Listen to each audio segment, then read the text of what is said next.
नमस्कार श्रोते हो, दीपक रेगे कथाकथन चॅनलवर तुम्हा सगळ्यांचं मनापासून स्वागत. श्रोते हो, तुम्ही ऐकताय सौ आयडा बॅरेटो लिखित सातमाईंचं रान या कादंबरीच्या पहिल्या भागातली प्रकरणं. आणि आजचं प्रकरण आहे आमची मांजरीवाडी आणि मांजरीवाडीतली शाळा. ऐकूयात. आता आमच्या खोतांच्या सातमाईंचा वाडा मुलाबाळांनी भरून गेला होता. आम्ही, आमचे 5 काका आणि आनंदी आत्या अशी एकूण 6 जणांची एकत्र कुटुंब आमच्या सातमाईंच्या वाड्यात गुण्या गोविंदानं राहत होती. आम्हा सर्व मुलांचे जन्म सातमाईंच्या वाड्यात आजी आणि आनंदी आत्याच्या हातूनच त्या अंधाऱ्या बाळंतिणीच्या खोलीत झाले होते. आणि आम्ही झाल्यावर 2 दिवसांनी आजीने आम्हा सर्वांना सातमाईंच्या पायावर घालून आमच्या रक्षणाचा सातमाईंचा पदर तिने आमच्यावर घातलेला होता. तरी आमच्या ह्या पिढ्यानपिढ्या चाललेल्या खोतांच्या परंपरेला आमचा इरली काकूंचा सखा मात्र अपवाद ठरला. नंतर आमच्या वाड्यात मोठंच वादळ उठलं होतं, पण ते जसं उठलं तसंच शांत होऊन गेलं होतं. तुम्हाला माहिती आहे ना, ती सर्व नंतरची गोष्ट आहे. आमच्या दूरदृष्टीच्या आजीने रामदास काकांच्या लग्नापूर्वीच आमच्या मोठ्या जमिनीच्या वाटण्या केलेल्या होत्या. तसंच वाड्यातल्या प्रत्येकी 6 खोल्या आपल्या प्रत्येक मुलाला दिल्या होत्या, हे सुद्धा तुम्हाला माहिती आहे. माझ्या अनुभवानं शहाण्या झालेल्या आजीला माहिती होतं की आपल्या सर्व मुलांची एकमेकांवर फार माया असून ती सर्व एक आहेत. आता सर्वच घरात भावंडांची एकमेकांवर माया असते, पण लग्न झाल्यावर मात्र ही माया राहते असं नाही ना. दुसऱ्या घरातून आलेल्या बायका नंतर फक्त व्यवहारच बघतात. बहुतेक घरात तसं घडतं. आणि हे सगळं जाणून माझ्या आजीने पुढचा विचार करून नंतर येणाऱ्या सुनांचं आपापसात नाही पटलं तर उगाचच भांड्याला भांडं लागून सर्वांमध्ये दुरावा येऊ नये म्हणून ह्या वाटण्या सगळ्यांच्या लग्ना अगोदरच करून टाकलेल्या होत्या. म्हणून आम्ही सर्व कुटुंब सातमाईंच्या वाड्यात एकत्र राहत होतो, पण प्रत्येकाचं कुटुंब वेगळं होतं. आमच्या सातमाईंच्या वाड्यात फक्त इरली काकूंच्या सखाचं प्रकरण सोडलं तर कधीही कसला कलह झालेला नव्हता. आजीच्या सगळ्या सुना एकमेकींशी मायेनं वागत होत्या. आमच्या कुटुंबात कधी कुणी कुणाचा हेवा दावा केला नाही. आता आमच्या कुटुंबाच्या सर्वांच्या चुली वेगवेगळ्या असल्या तरी आमच्या धार्मिक सणवाराचे, सातमाईंच्या उत्सवाचे आणि आमच्या झपाट्याचे जेवण हा सर्व मुख्य स्वयंपाक मात्र आमच्या वाड्याच्या बाहेर बैलगाड्या ठेवतात त्या मोकळ्या जागेत सारवण करून तिथे चुली मांडून केला जायचा. ही आमच्या वाड्याची फार जुनी प्रथा होती. आजीने आपल्या प्रत्येक मुलांना खोल्याची वाटणी करून दिली तेव्हा तिने आमच्या आनंदी आत्याला देखील 6 खोल्या तिच्या नावावर करून दिल्या. आमची आत्या जेव्हा लग्न करून बेळगावला गेली तेव्हाही तिच्या वाटणीच्या त्या खोल्या आजीने तशाच तिच्या नावावर ठेवल्या होत्या. आत्याचं लग्न झाल्यावर त्या तिच्या खोल्यात शेंगाच्या आणि धान्याच्या पोत्यांची साठवण केली जायची. माझी आजी आत्याच्या त्या शेवटच्या खोलीत झोपत असे. कधी कोणी पै पाहुणा आला तर तिथल्याच एका खोलीत बाज टाकून झोपायचा. आता माझ्या आजीनं आनंदीचं लग्न झाल्यावर देखील त्या खोल्या तिच्याच नावावर ठेवल्या होत्या, कारण आपल्या मुलीचा सातमाईंच्या वाड्यातला हक्क तिने त्या खोल्यांच्या रूपानं कायमचा ठेवलेला होता. त्यावर तिचं म्हणणं होतं की उद्या आनंदी आपल्या नवऱ्या मुलांसह माहेरपणाला आली तर तिची राहायची आबाळ न होता ती आपल्या हक्काच्या खोलीत राहील. आजीच्या त्या मतावर माझ्या कुठल्याही काकांनी आपत्ती जाहीर केली नव्हती. पण नंतर दुर्दैवानं आनंदी आता आमच्या वाड्यात कायमचीच राहायला आली. त्यामुळे त्या 6 खोल्या रिकाम्या करून तिला दिल्या गेल्या. आत्या अशी आल्यावर आपल्या पोरीचा तो एकटेपणा लक्षात घेऊन नंतर आजी नेहमीच आमच्या आत्याच्या जवळ तिची सावली होऊन राहिली होती, तर आमची ही सुंदर आत्या नेहमी आम्हा सर्व कुटुंबाच्या पाठीमागे आमची एक सावली होऊन राहिली होती. आता वाड्यातल्या सगळ्यांना आमची ही आनंदी आत्या एखाद्या औषधासारखी सतत हवी असे. आम्हा मुलांची तर ती दुसरी आईच होती. आमच्या आत्याला तिचं प्रत्येक भावंड आणि तिच्या वहिनी अगदी आजीसारख्या मान देत. तर आमच्या आबा पाटलांच्या वाड्यात आत्याला आजीसारखं एक विशेष स्थान होतं. मला आत्याची एक गोष्ट फार आवडत असे. ती कधीही सर्वांना मदत करून नंतरच हलकं दूर होऊन जायची. आता आजीनं आमच्या शेताच्या देखील वाटण्या केल्या होत्या, तरी आमच्या वाड्यात ती सर्व भावंडं एकत्र शेती करून उत्पन्न घेत आणि येणाऱ्या सर्व व्यवहाराचा नीट हिशोब करून समान वाटण्या करत. त्यामुळे कोणाला कधी आर्थिक अडचण अशी भासत नसे. प्रत्येक भाऊ आपापल्या संसाराचा खर्च स्वतः करत असे. तसंच वर्षाचं येणारं धान्य प्रत्येकाला ठेवून बाकीचं विकण्यात येई. आमचे सगळ्यात मोठे रामदास काका शेतीची बियाणं, खतं, जनावरांचा चारा या सगळ्याचा हिशोब करून वेगळा काढून ठेवत. आमच्या आत्यानं ती विधवा होऊन वाड्यात आल्यानंतर आपल्या वाटणीच्या खोल्या घेतल्या, पण बाकीच्या कुठल्या गोष्टीत तिने कसलाही वाटा घेतलेला नव्हता. शेतीचे जे पैसे येत त्यात रामदास काकांनी तिला देऊ केलेला वाटा तिने कधीच घेतला नव्हता. आपल्या सासरची सगळी इस्टेट विकून तिने ते सगळे रुपये आपल्या सुरेश रमेशच्या भवितव्यासाठी बँकेत भरून ठेवल्यामुळे तिला त्यांच्या भवितव्याची अजिबात काळजी नव्हती. आमच्या सातमाईंच्या वाड्यावर सातमाईंचा आशीर्वाद होता आणि आजही आहे. हे आमच्या देशावरच्या मांजरी वाडीतलं खरं वास्तव.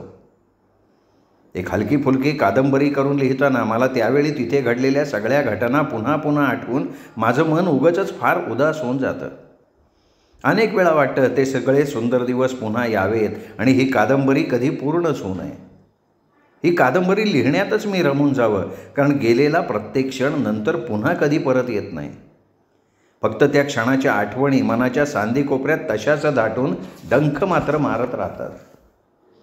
आमच्या वरच्या मळ्यातून निघालेली ती चिमुकली पाऊलवाट मधला तो डांबरी रस्ता ओलांडून सरळ पुढे पुढे जाऊन एक हलकासा वळसा घालून थेट दौलती काकांच्या विहिरीजवळ येऊन थांबायची. या आमच्या दौलती काकांच्या विहिरीला पूर्वी मांजरीवाडीत सोनूबाईची विहीर म्हणून ओळखलं जाईल. आता तुम्हाला प्रश्न पडला असेल की ही विहीर खोतांची, मग ही सोनूबाई कोण? तर या विहिरीबद्दल अशी एक दंतकथा होती की पूर्वी ही 6-7 पुरुषांच्या हाताच्या रुंदीची भली मोठी विहीर जेव्हा खणली गेली तेव्हा दुर्दैवानं त्या विहिरीच्या तळाशी भलं मोठं कातळ लागलेलं होतं. त्यावेळी दगडफोड्याकडनं हे कातळ फोडून त्या कातळाखालचे झरे मोकळे केले होते. त्यावेळी ती विहीर तशी भरली होती, पण नंतर ती हळूहळू आटून कोरडी पडली होती. त्या विहिरीचे सगळे झरे आटून गेले आणि ती भली मोठी विहीर अगदी कोरडी राहिली. नंतर एकदा कोणातरी भक्ताच्या सांगण्यावरनं सोनूबाई नावाच्या बाईचा तिथे बळी दिला गेला. त्यानंतर ती विहीर रातोरात पाण्यानं भरून गेली. ती आज तागायत. आता ही दंतकथा खरी का खोटी मला माहिती नाही, पण आता सर्व मांजरीवाडी त्या विहिरीला खोतांची विहीर असंच म्हणायला लागलेले आहे. या विहिरीवर दौलत काकांनी मोठा हौद बांधून पाण्याचे पंप बसवले होते. हे पंप बाजूच्या प्रचंड हौदात पाणी सोडत होते. तसंच वर्तुळाकार यंत्राच्या चाकावर असलेले घडे पाण्यानं भरून त्या हौदात रिकामे होत आणि मोटेचं पाणी नंतर शेताकडे जात असे. मला ते यंत्राच्या चाकावरचे ते भरलेले घडे पुन्हा रिकामे होऊन ते खाली जाऊन पुन्हा भरून वर येतानाची ती सततची क्रिया खूप आवडत असे बघायला. आणि नंतर मी मोठी झाल्यावर मला त्या घड्यावरनं एक गोष्ट जाणवली. म्हणजे आजीनीच ती सांगितली होती की लक्ष्मी या घड्याप्रमाणे चंचल असते. जसे हे घडे भरून पुन्हा रिकामे होतात तसं लक्ष्मीचं असतं. लक्ष्मी कधी येईल आणि कधी जाईल हे कोणालाही सांगता येत नाही. म्हणून संपत्तीचा उपभोग संयमानं घ्यावा, नाहीतर लक्षाधीशसुद्धा कधीही भिक्षाधीश होऊ शकतो. आमच्या या खोतांच्या विहिरीच्या मोटेतनं शेताच्या पाटांना पाणी सोडलं जाईल. आमच्या दौलती काकांची ती हद्द ओलांडली की लगेच शेताच्या त्या हद्दीला लागून आमच्या आरा काकांच्या लांबच लांब जमिनी लागत. तसं आरा काकांच्या वाड्याची विहीर त्यांच्या वाड्याच्या मागेच होती आणि त्या विहिरीचं पाणी मोटेनं सदाप्पा काकांच्या शेताची तहान भागवत असे. तसंच आमच्या लंगड्या किन्ना काकांचं शेवाळ भरलेल्या विहिरीचं पाणी मोटेनं वळवून वळवून आमच्या शेताकडे नेण्यात आलं होतं.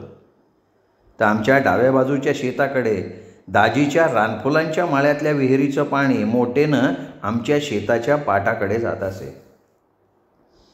तसं आमच्या चिमुकल्या मांजरीवाडीत सर्व शेतकऱ्यांनी मिळून एक नियम ठरवला होता. तसे अनेक नियम होत्या मांजरीवाडीत, त्यातलाच हा एक नियम. आता शेतकऱ्याचे सर्व वर्षाच्या उत्पन्नाचं भवितव्य हे येणाऱ्या पाऊस पाण्यावर अवलंबून असतं. कधी पाऊस पडलाच नाही तर दुष्काळाला तोंड द्यावं लागतं. कधी पाऊस जास्त पडला तर ओल्या दुष्काळाला तोंड द्यावं लागतं. पण ओला दुष्काळ विशेषतः कोकण रत्नागिरीच्या वाट्याला जास्त आणि कोरडा दुष्काळ जास्त करून देशावरच्या भागाच्या वाटेला जास्त. त्यामुळे एकदा का शेतात बियांची रुजवण झाली की प्रत्येक शेतकरी डोकीवर पावसाची टांगती तलवार घेऊन डोकीला हात लावून आभाळाकडे बघत राहतो. आणि ही परिस्थिती सर्वांची असल्यामुळे हे सर्व शेतकरी आपापसात फार एकजुटीनं वागत. आपापसात झालेल्या कुरबुरी ते क्षणात विसरून जात. आता ह्या पाण्यावर अवलंबून असलेल्या शेतांना ज्या कोणाच्या विहिरीजवळ ही शेतं येत असत त्यांच्या विहिरीतनं मोठेनं पाणी सोडण्यात येत असे. थोडक्यात काय तर ज्याची शेतं विहिरीच्या आसपास असत त्यांना त्या विहिरीतनं पाणी देण्यात येत असे, म्हणजे त्यांना ते द्यावंच लागेल. आता समजा कोणा शेतकऱ्याचं या पाणी देणाऱ्या विहिरीच्या मालकाशी काही भांडण झालं आणि त्यांनी त्या शेताचं पाणी तोडलं तर लगेच गावपंचायत बसवली जाईल आणि तिथे त्या भांडण तंट्याचा निकाल लावला जाईल. आणि एवढं करूनसुद्धा त्या विहिरीच्या मालकाने जर आपलं पाणी त्या शेतकऱ्याला द्यायचं नाकारलं तर मात्र गावपंचायत त्या विहिरीच्या मालकाला ताबडतोब वाळीत टाकत असे. म्हणजे गाव त्या व्यक्तीशी पूर्ण संबंध तोडून टाकत असे. आणि हे त्या व्यक्तीनं त्या जवळपासच्या शेतांना पाणी देईपर्यंत चालू असे. असं गावाशी संबंध तोडून राहणं कुठल्याही शेतकऱ्याला परवडत नसायचं. त्यामुळे कुठल्याही विहिरीचा मालक त्याच्या एखाद्या जवळचं शेत असलेल्या शेतकऱ्याशी कितीही मोठं वैर असू दे तरी तो त्या शेतकऱ्याच्या शेताचं पाणी तोडत नसे. शक्यतो त्या विहिरीचा मालक शेजारचा तो शेतकरी तोंड देखलं का होईना पण आपापसात गोडी गुलाबीनं वागून एकमेकांना मदत करत असत. प्रत्येक शेतकऱ्याचं सगळं जीवन त्याच्या शेताला मिळणाऱ्या पाण्यावरच अवलंबून असल्यामुळे ते शेतकरी एकमेकांच्या पोटावर कधीही पाय देत नसत. सर्वजण एकदम एकजुटीनं राहत आणि त्यांच्या ह्याच एकजुटीमुळे गावात भांडणतंटे फार कमी प्रमाणात होत असत. आम्ही वरच्या मळ्यावरचे सातमाईंचे खोत आमच्या दौलती काकांच्या विहिरीवरनं डांबरी रस्ता पार करून आमचं प्यायचं पाणी आणि स्वयंपाकाला लागणारं पाणी आणायचो. माझी आई आणि काकू अगदी डोकीवर हंडा आणि कमरेला कळशी घेऊन गोकुळातल्या गवळणीच्या थाटात तो डांबरी रस्ता ओलांडून पाणी घेऊन येत. त्यावेळी त्यांचे सगळे कृष्ण शेतात राबत असत. त्या कोणाला एखादा दगड घेऊन त्या आपल्या गवळणीच्या हांड्यावर तो मारून चेष्टा करण्यासाठी वेळ नसायचा. तरी समजा कोणी असं ठरवलं आणि बाभळीच्या काटेरी झाडावर चढून ढोंगणाला काटे टोचले तरी तिथे बसून एखाद्या हांड्यावर दगड मारला तर तो हांडा फुटून ती गवळण ओळीत चिंब होत नसे, कारण देशावरच्या गवळणीच्या डोकीवर मातीचा माठ नसून भला मोठा पितळीचा हांडा असे. त्यामुळे तो हांडा न फुटता कोणाचं तरी डोकंच फुटायचं. त्यामुळे कोणी तसल्या भानगडीत पडत नसे ही गोष्ट वेगळी. खरं तर आमच्या वाड्याला किन्ना काकांची मोठी विहीर फार जवळ होती, पण त्यांच्या त्या विहिरीत फार शेवाळ भरलेलं होतं. जरा हंडा विहिरीत घातला रे घातला की पाण्याबरोबर तो हंडा शेवाळानं भरून यायचा. माझी आजी कधीतरी चेष्टेनं म्हणायची, त्या मेल्या किन्नाची ती शेवाळलेली विहीरसुद्धा त्याच्यासारखी. दुमीसारखं पाणी प्यायचं आणि गंगीसारखं शेवाळ खायचं, म्हणजे तहान भूक एकाच वेळी भागवायची अशी आहे ती. या किन्ना काकांच्या शेवाळलेल्या विहिरीपेक्षा आमच्या अख्ख्या मांजरीवाडीत दौलती काकांच्या विहिरी इतकं गोड शहाळ्यासारखं थंड पाणी कुठल्याही विहिरीचं नव्हतं. त्यामुळे स्वयंपाकासाठी पिण्यासाठी आम्ही त्यांच्याच विहिरीतनं पाणी आणायचो. त्यांच्याच हौदाच्या पाण्यानं कपडेसुद्धा धुवायचो, पण भांडी मात्र आपापल्या मागील दारी घासली जात, कारण आमच्या दौलती काकांना आपल्या विहिरीजवळ कोणी भांडी घासणं अजिबात पसंत नव्हतं. ते म्हणत, गावची भांडी विहिरीवर घासली गेली तर तिथे नसती सांडपाण्याची घाण साचते आणि गावात नारू रोगाची साथ येते. हे मला काही मान्य नाही. आणि त्यांचं हे म्हणणं बरोबर होतं. त्यात एकदा का उन्हाळा सुरू झाला की मग मात्र आमचे दौलती काका कोणालाही आपल्या विहिरीवर कपडे धुऊ देत नसत. उन्हाळ्यात त्यांची विहीर आटत नव्हती त्यांची विहीर, पण तिचं पाणी पार तळाला जात होतं. त्यामुळे ते तळाशी गेलेलं पाणी पिण्यासाठी आणि शेतासाठी राखून ठेवलं जाईल. तसं उन्हाळ्यात आमची कालिया नदीसुद्धा आटत असे. त्यावेळी माझी आई आणि माझ्या काकू कालिया नदीच्या दूरवर पसरलेल्या कातळाच्या वरच्या बाजूला, परंतु खूप दूरवरून एक चिमुकला रांझरा वाहत वाहत यायचा. तिथे त्या रांझऱ्यावर त्या सगळ्याजणी कपडे धुवायला जात. कपडे धुतले की तिथेच त्या गरम कातळावर सुकवले जात. हा रांझरा आमच्या वाड्यापासून साधारण मैलभर अंतरावर होता. या रांझऱ्याकडे जर शेतातनं गेलं तर हा आणखीन दूर सरकायचा, पण कालिया नदीच्या कातळावरनं गेलं ना की हा जरा जवळ यायचा.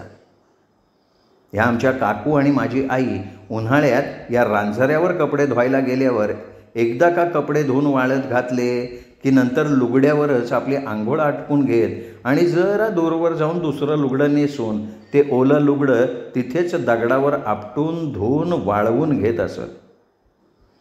ह्या रांझऱ्यावर तशा गावातल्या बायका किंवा रामोशाच्या बायका कपडे धुवायला येत असत, पण फार कमी, कारण तो आमच्या गावापासून तसा दूर होता ना.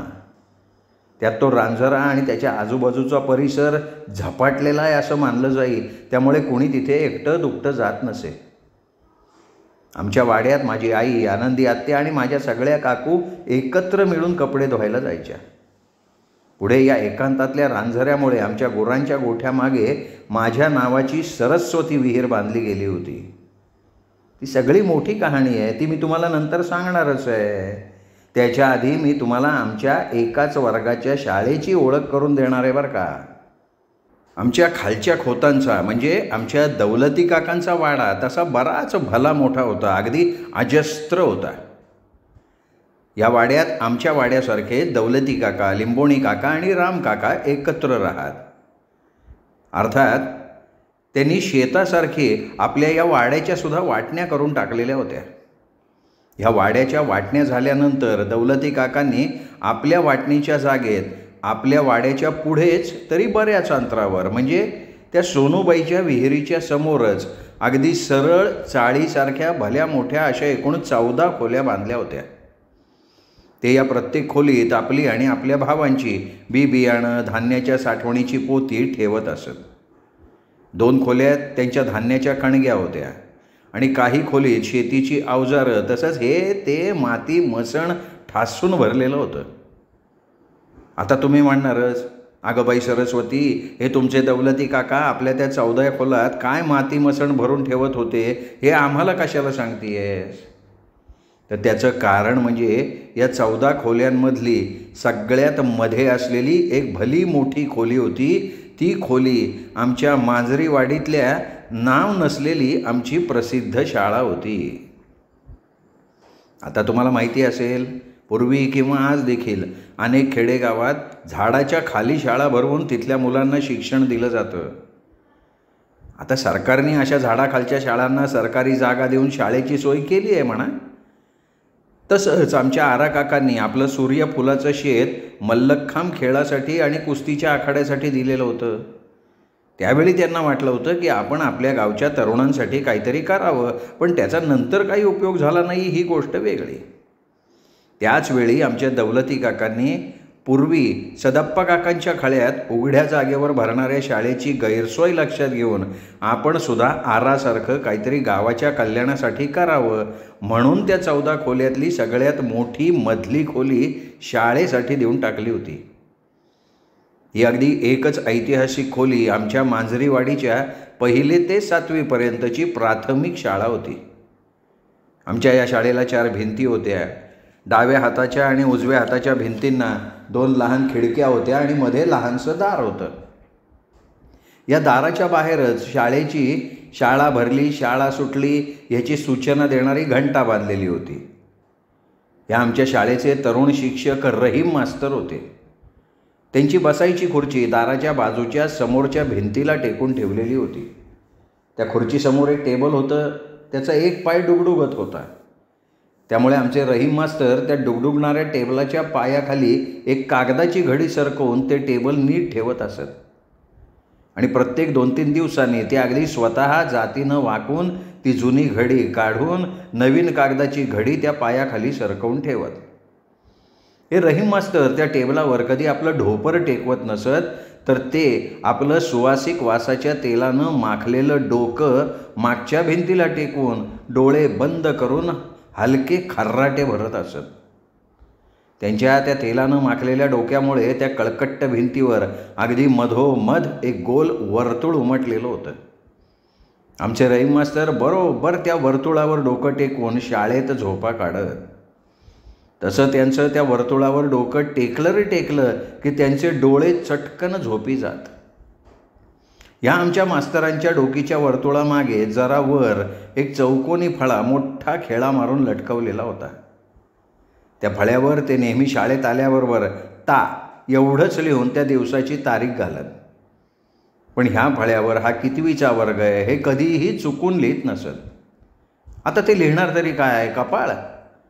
त्यांनी पहिलीचा वर्ग, दुसरीचा वर्ग असं 7वीच्या वर्गापर्यंत त्या फळ्यावर असे वर्गच लिहिले असते ना, तर बाकीचा अभ्यास फळ्यावर लिहायला जागा तरी उरली असती का? त्यामुळे आमच्या या फळ्यावर कधी कुठला वर्ग वगैरे लिहिलं जात नसे. आमच्या मास्तरांच्या या डुगडुगणाऱ्या टेबलावर एक खडू, फळा पुसायचं डस्टर आणि एक हजेरीचं रजिस्टर असं ठेवलेलं होतं. तिथेच बाजूला एक पाण्याचा तांब्या आणि पेला ठेवलेला होता. तसंच त्या कोपऱ्यात एक झाडू ठेवलेला होता. शाळा सुरू होण्याअगोदर आमचे आत्माराम दादा, तुकाराम दादा कधी कधी कावत्या मावत्या वर्ग झाडून पुन्हा झाडू त्या कोपऱ्यात ठेवून देत असत. या शाळेचं सारवण मात्र दिवाळीच्या सुट्टीत पार्वती काकू किंवा रमी काकू करत. पण दौलती काकांनी त्या मातीच्या भिंतींना कधी रंगरंगोटी केली नव्हती. त्या भिंती तशाच कळकट्ट काळपट होत्या. आमच्या या विद्येचं माहेरघर असलेल्या एकच खोलीच्या शाळेत सगळ्यात फार महत्त्वाचा म्हणजे शेंबड्या पोरांचा पहिलीचा वर्ग होता. या पहिलीच्या वर्गातले सगळे विद्यार्थी एक जात शेंबडे, लहान चड्डी घालून एखादा अंगरखा घातलेले रडके माती खाणारे होते. आमच्या गावातल्या अधिकांश बायका घरात आपल्या शेंबड्या पोरांची किरकिर नको म्हणून त्याच्या लहान वयाचा देखील विचार न करता त्याला शाळेत आणून बसवत. खरं तर त्या कार्ट्याला भिंतीजवळ झोपून ठेवत आणि नंतर लगबगीनं जाताना त्या रहीम मास्तरांना खालच्या आवाजात डोकीवरचा पदर सरकावत बजावून सांगत, मास्तरांनो, माझं लेकरू झोपलंय, तेव्हा शाळेची घंटी जरा हळू बडवा, नाही तर माझा हणमंत्या घाबरून दचकून उठला तर तासभर बोंबलत बसेल, मग त्यांच्या बाला येईल राग, आणि नंतर मास्तरांनो तुमचं काही खरं नाही हे अगोदर सांगून ठेवते. तसं रहीम मास्तर तोंडातलं पान सगळं ठीक आहे ताई असं म्हणून मान हलवत. नंतर ती बाई आपल्या जगातल्या सर्वांग सुंदर हणम्याकडे अत्यंत मायेनं बघत बघत त्याला मास्तरांच्या हवाली करून जात असे. असे अनेक हणमंते त्यावेळी त्या भिंतीकडे झोपलेले असत. तसंच त्यांच्याजवळ अनेक लक्ष्मीबाई तिथे झोपलेले असत. जे हणमंते किंवा लक्ष्मीबाई जाग्या असत ते नाकातले शेंबूड गिळत किंवा हातातली पेन्सिल खात डुलक्या देत असत. त्यावेळी आमचे रहीम मास्तर वर्गात फिरत असताना ते आपलं धोतर वर उचलून अगदी सांभाळून वर्गातनं फिरत, कारण त्यांना माहिती होतं की त्या भिंतीजवळ ओळीनं झोपलेल्या एखाद्या सुद्धा शेंबड्या कार्ट्याला आपला पाय चुकून लागला तर ते कार्टं ठो ठो बोंबलत आये आये करून अख्खी शाळा आपल्या डोंबलावर घेणार. आणि नंतर त्या बोंबलणाऱ्या पोराच्या आईला बोलवलं की ती आपल्या तव्यावरची भाकरी उतरून धावत पळत वर्गात येऊन आपल्या पोराला कडेवर घेऊन डोळे मोठे करून मास्तरांकडे बघत म्हणणार, अहो मास्तरांनो, जर माझ्या हणमंताला तुम्हासनी सांभाळता येईना मग अख्खी शाळा कशी काय सांभाळता? अहो त्याला शाळेची ओळख व्हावी म्हणून तर त्याला इथं ठेवते. त्यो बघा मारुत्या कसा निवांत झोपलाय, आणि माझ्याच हणमंत्याला तुम्ही लात मारून का उठवलं? आता त्याचा बा आला ना शेतावरनं का त्यालाच विचारायला पाठवणार मी. असं तणतणत आमचे मास्तर काही बोलण्यापूर्वी ती त्या आपल्या बोंबळणाऱ्या पोराला घेऊन रहीम मास्तरकडे मारक्या म्हशीसारखं बघत निघून जाईल. नंतर थोड्याच वेळात आपल्या मिशांना पीळ देत पाय आपटत तो हणमंत्याचा बा, का मास्तरांनो माझ्या पोराला तुम्ही लात मारली म्हणून मास्तरांना जाग विचारायला यायचा. त्याची समजूत घालता घालता आमच्या रहीम मास्तरांना घाम फुटत असे. मास्तरांनी क्षमा मागितल्यावर हे प्रकरण मिटत असे. असे अनुभव अनेक वेळा आल्यामुळे आता त्यांना त्याचं विशेष असं काही वाटत नसे म्हणा. एकदा तर एका हनुमंताच्या बानं त्यांच्या थोबाडीत मारायचं बाकी ठेवलं होतं. रहीम मास्तरांनी अनेक वेळा माझ्या आजीकडे तक्रार केली होती की पहिलीच्या वर्गात 5 वर्षांच्या मुलांनाच घेण्यात यावं. त्यावेळी आजीच म्हणाली होती, मास्तरांनो, अहो 4 मोठ्या पोरांबरोबर ही 4 बारकी पोरं शाळेत आली तर घ्या तेवढं चालवून. गावाकडे काही गोष्टी सांभाळून घ्याव्या लागतात मास्तर. पोरं येतात आणि भिंतीकडे झोपून राहतात तर झोपू द्या त्यांना, पण त्यामुळे गाव गलका नको. अहो त्यांना वाटतं शाळा म्हणजे पोरांना ठेवायची जागा, ही शिकायची जागा आहे हे त्यांच्या आयांना माहीतच नाही, तेव्हा घ्या तेवढं चालवून. मग नंतर रहीम मास्तरसुद्धा फक्त थोड्या मोठ्या मुलांना पाटीवर अ अक्षर गिरवायला देऊन गप ती झोपलेली पोरं सांभाळत बसले. आमचे बिचारे रहीम मास्तर या पहिलीच्या वर्गातनं अनेक वेळा कसरत करत चालत, आणि ते का चालत तर त्या झोपलेल्या प्रत्येक पोराच्या नाकावरच्या शेंबडावरची माशी उडवण्यासाठी. त्या माशांमुळे त्या पोराची झोपमोड होऊ नये म्हणून. एकदा मात्र गंमत झाली. रहीम मास्तरांना त्या माशा उडवण्याचा कंटाळा येऊन त्यांनी ते काम आमच्या आत्मादादावर सोपवून ते गेले झोपायला. आत्मादादानं अगदी पहिल्याच फेरीत अनेक पोरांचे पाय तोडवून त्यांना उठवलं. त्यावेळी त्यांच्या त्या आये ग या बोंबळण्यावर अख्ख्या मांजरीवाडीतल्या बायकांचं तिथं महिला मंडळ भरलं होतं आणि नंतर रहीम मास्तरांची भंबेरी उडाली. तेव्हा दौलती काका त्यांना म्हणाले, मास्तरांनो, गाव तिथे महारवाडा, शाळा तिथं पोरवाडा, हे तुम्हाला कळत नाही का? तेव्हा मास्तरांनी फक्त डोकं हलवलं. आता या पहिलीच्या वर्गात काही जरा मोठ्या वयाची मुलं आपल्या नाकातला शेंबूड गिळत पाटीवरची पेन्सिल किंवा भिंतीजवळची माती खाण्यात गुंतलेली असत. तेव्हा रहीम मास्तर या जाग्या असलेल्या मुलांच्या पाटीवर अ हे अक्षर काढून ते पोरांचा हात धरून त्यांना अ अक्षर गिरवायला शिकवत. पण त्यावेळी काय गंमत होत असे. आमचे हे मास्तर असं गिरवायला त्या मुलांना दाखवून जरा पुढं गेले रे गेले की ती सगळी कार्टी हातातली पेन्सिल चॉकलेटसारखी तोंडात घालून चघळत बसत. आपल्या हागलेल्या डोळ्यांनी इकडे तिकडे बघत त्या पेन्सिलीबरोबर शेंबूड गिळत आणि हातातली पेन्सिल खाऊनच संपली की लगेच ते पोरगं आये ग करत रडत मोठ्यानं बोंबलायला लागायचं. अशा वेळी आमचे मास्तर घाईघाईने तिथे जाऊन एखाद्या पेन्सिल चघळणाऱ्या पोराच्या हातातली पेन्सिल ओढून त्या पोराच्या हातात अर्धा तुकडा कोंबून म्हणत, बैला आता ही पेन्सिल हळू खा, नाही त्या सगळ्या वर्गाच्या पेन्सिलीत एकटा खाऊन बसशील. आता या पहिलीच्या वर्गात आणखीन एक गोष्ट घडत असे, ती म्हणजे एखादा जरा मोठं असलेलं कार्टं कधी बसल्या जागी आपली चड्डी ओली करत असे. त्यावेळी मात्र आमचे रहीम मास्तर घाईघाईत त्या पोराजवळ जात त्याच्या बोकोट्याला धरून त्याला तसंच वर्गाबाहेर फरफटत आणत आणि एखाद्या 5वीतल्या मुलाला उठून म्हणत, हे उठ महादे, याची चड्डी काढून त्याच्या ढोंगणावर त्या हौदातलं थोडं पाणी घालून आण, त्याची ओली चड्डी वाळत घाल, ती जर वाळली की ती चड्डी पुन्हा याला घाल आणि मग वर्गात आण. असं म्हणून मास्तर वर्गात आले की ते पोरगं त्यांच्या पाठोपाठ वर्गात यायचं. अहो त्या नागड्या पोराकडे बघून आम्ही हसायचो. नंतर रहीम मास्तर कोणा मुलीला उठवून ती ओली जागा खराट्यानं साफ करायला सांगत. तेव्हा ते नागडं पोरगं तसंच त्या ओल्या जागेवर जाऊन बसत असे. त्यावेळी मात्र रहीम मास्तर त्या पोराकडे दुर्लक्ष करत. तरी थोड्या वेळानं माद्याला पाठवून त्या पोराची ती जराशी वाळलेली चड्डी आणून त्याला ती घालायला लावत. कधी म्हणजे नेहमीच व्हायचं की एखादा पोरगं चड्डीत शी करत असे. त्यावेळी मात्र आमचे मास्तर त्याला कोणाबरोबर तरी सरळ घरी पाठवून देत.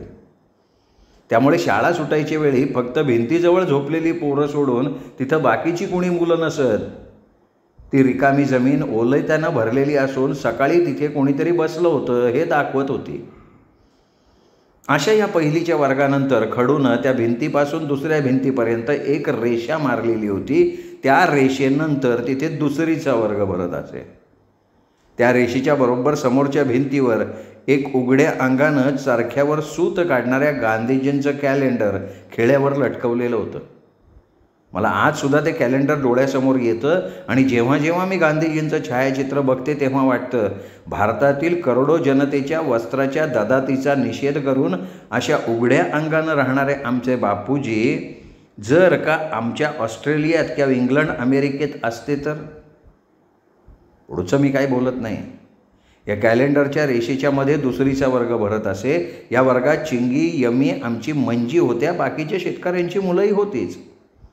त्यानंतर पुन्हा जमिनीवर रेषा मारून या खडूच्या रेषेच्या बरोबर वर भारतापासून पाकिस्तानला वेगळं करून जगाला शांततेचा संदेश देत असलेल्या सफेद कबुतराला आकाशात उडवत असलेल्या नेहरूंचं कॅलेंडर लावलेलं होतं. तिथे त्या तिसरीच्या वर्गात अनेक शेतकऱ्यांची मुलं होती. नंतर पुन्हा खडूनं जमिनीवर रेषा मारून वर एक सीता, राम आणि लक्ष्मणाचं कॅलेंडर अडकवलेलं होतं. त्या कॅलेंडरात राम सीतेला बोटाने काहीतरी दाखवून सांगत होता, तर लक्ष्मणाची नजर मात्र सीतेच्या पायाकडे खिळलेली होती. कदाचित या कॅलेंडरातला राम सीतेला आम्हा पोरांकडे बोटं दाखवून म्हणत असावा, सीते आपल्याला मुलं नकोत, आपण आपल्या ह्या लक्ष्मणाला आपला मुलगा मानूया. आणि त्यावेळी कदाचित लक्ष्मण मात्र विचार करत असावा की आपल्या ह्या वहिनीला कुठली कोल्हापुरी चप्पल शोभून दिसेल. तर अशा या रामाला मुलं नको असलेल्या कॅलेंडरच्या खाली म्हणजे चौथीचा, अहो आमचा वर्ग, या रेषेच्या आत मी म्हणजे सरस्वती, मुरली, सदाप्पा काकांच्या राधा मैना, आमची सगुणा आणि जैता काकाचा सोपान आणि सुरेखा होतो. तर नायकांच्या काही मुली आणि शेतकऱ्यांची काही मुलं आमच्याबरोबर शिकत होती. या आमच्या चौथीच्या वर्गानंतर सरस्वती वीणा घेऊन बसली आहे असं कॅलेंडर अडकवलेल्या खाली खडूनं मारलेल्या रेषेत पाचवीचा वर्ग. त्या वर्गात जैता काकांचा ज्ञानेश्वर, लिंबोण्या काकांचा वैजू बैजू होत्या आणि बाकीची मुलं.